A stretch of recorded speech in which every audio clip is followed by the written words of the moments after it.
new importance of the question who is going to do it, is what I call divorce between power and politics.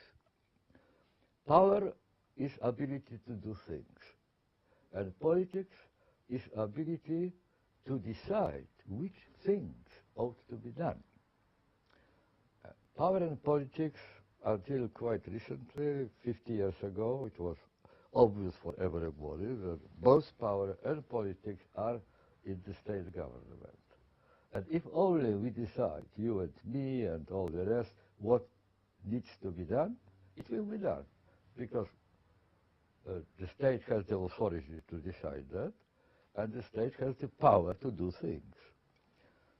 But it is not any longer the case, because we live through divorce between power and politics. Even in such a developing and thriving country as today Brazil, for example, you have to reckon with the worldwide situation, right? What is happening much before the reach, beyond the reach of even United States government, are the global forces, multinationals of all sorts, you know. Many aspects of our condition which decide about our prospects, our ability to do things, our possibility of improve our condition and so on, are beyond the reach of any existing political institution. I wanted to link the beginning of our conversation with what you just described. We have a financial crisis going on. We have these successive programs of austerity to try to balance the books, as it were. And we have the consumer society. You know, if you have austerity, it's going to be very hard to go through the principles of a consumer society. Therefore, you're going to build up frustration, won't you? Austerity is not the answer, really. It is imposed. It is perhaps even necessity, because simply what is the alternative? Printing more money and creating inflation like in 1920s or 1930s. It is a necessity, but it is not a cure. It is not a cure. If there are cuts, and there are cuts, if there is the policy of austerity, and there is policy of austerity, then the national wealth won't be produced. And if national wealth is not produced, then the depression deepens. Then it's not cured. We can get out, or at least mitigate partly, our financial troubles, but it doesn't mean that unemployment won't grow. It doesn't mean that standard of living will not fall. In the social terms, not in financial terms, depression will deepen. We're still faced with the push, as you were mentioning, the commercials, the massive commercials who wants us to buy new products, buy a Model A, B, and C, new and improved, as they say. Yes, but remember that the whole idea of consumers, the whole idea of consumers as a panacea for all the troubles, and formula for good life, for successful life, for happy life, for prosperous life. This whole idea is very young. It was born by the late 19th century, so it's historical accident in a sense, right? It looks that we are standing in front of very, very fateful choice. And the choice will have to be made, whether it will be made willingly, consciously, with awareness, or whether it will be imposed on us, because we won't have any other solution to our problems. But the choice is there. Recently I started to call our present situation of interregnum. Interregnum is a very old concept. It comes from Titus Livius, historian in ancient Rome, who wrote history of Rome ab urbe condita, from the creation of the state of the city. And the first interregnum was when the first king of ancient Rome, Romulus, after 38 years of rule, died. It's not clear because some people said that he went straight to heaven, so he didn't die. By the way, he disappeared, 38 years. Now, the average length of human life at that time was exactly 38 years, which means that the moment he died, there was virtually not a single person who remembered life without Romulus. All were used to the fact that all the prescriptions and proscriptions came from one source, Romulus. And suddenly he disappeared. Just imagine yourself in this situation. So you have a period between kings. You don't know what to do, really. You don't know what to do. No, but that was particularly dramatic. Not just routine change of one king after another, but disappearance of the only source of authority until the next king, which was Numa, was appointed.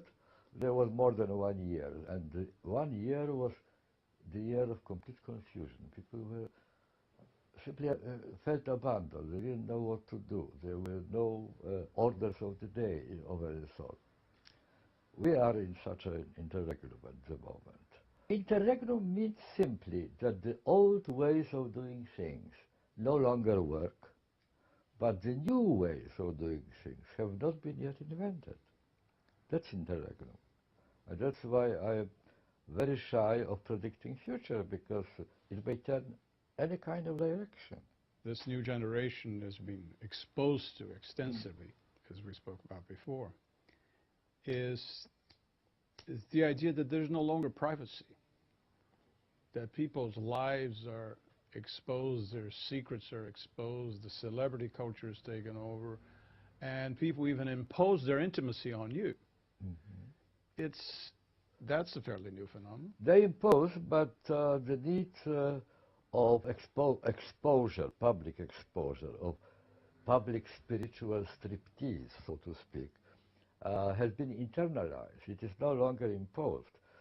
8 years old, 10 years old children are known today to spend several hours a day in front of their laptops, telling everything about themselves to everybody who wants to read and who wants to or even listen. Those who don't. Yeah. There's the feeling that unless you are seen, well, not everybody can be seen on television. Of course, if you are seen on television, then you are really an important person. But if you can't, then at least you are seen on the screen of computer. Perhaps someone by accident will wander into your website, into your blog. Or your Facebook page. Yes. And writes to you, sends you a message, then you feel that you are really a member of the world, that you are not left behind, you didn't fall out of the vehicle, you were not kicked out, you haven't been excluded, you are in.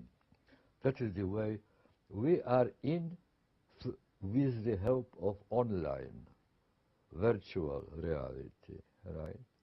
In offline is more and more deserted because of the offer of sociality, of gregariousness, of togetherness, of friendship, taken over by online implements, by online offers. So it is another very big change, and again, it is too early to sum it up and make any sort of certain confident predictions how it will develop. But if you add to it also the commercialization of human morality, what I mean by that we have been already converted to obsessive, compulsive consumerism. So we have to work very hard.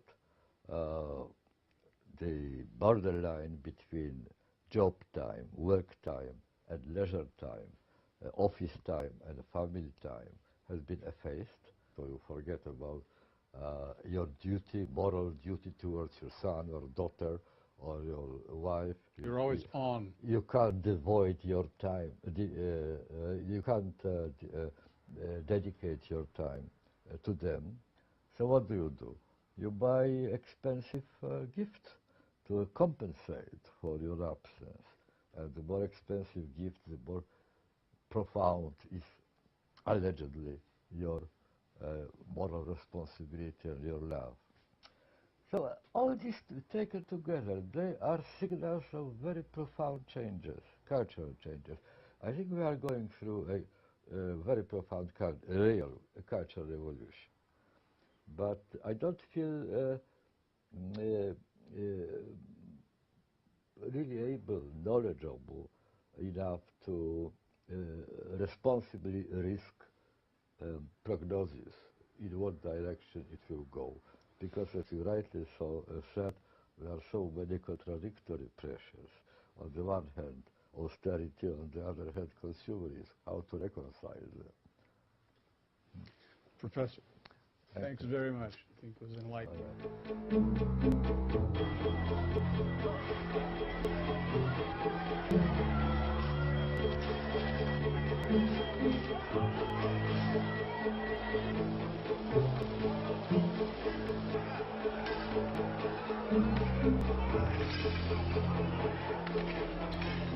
All right.